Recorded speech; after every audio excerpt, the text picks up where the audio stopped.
Now let's talk about disproving universal statements by counterexample.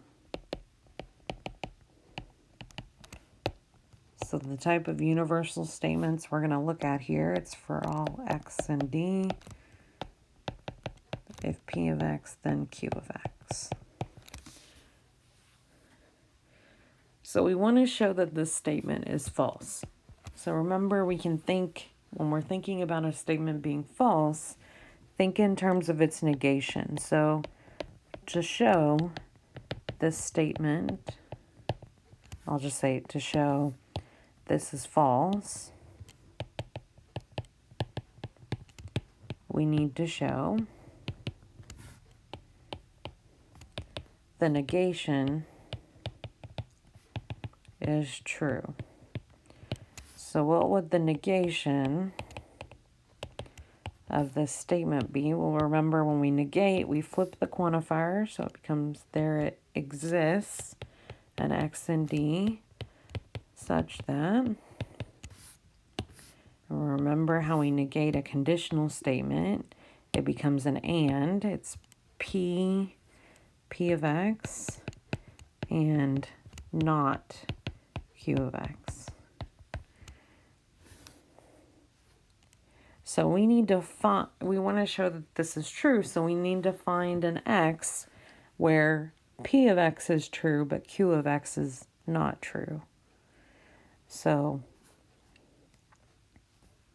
this is called disprove by counterexample.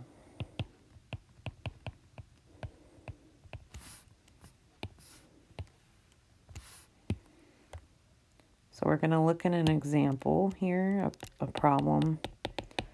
So let's say I want you to disprove the following statement. For all a and b and r, if a squared equals b squared, then a equals b. So we need to find an a and a b where the p part, so that's this, you want this to be true, but you want this to be false.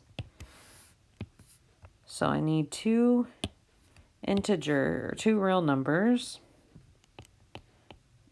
When I square them, they're equal, but they're not the same. So I could pick a is 1 and b is -1. That'll work. Then if I square them, I get 1 in both cases, because when you square a negative, it goes away, becomes positive. So a squared equals b squared, but the conclusion is false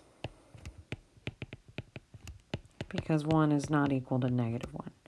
So that's how you disprove something by counterexample. You find specific values that satisfy the if part, but don't satisfy the conclusion part.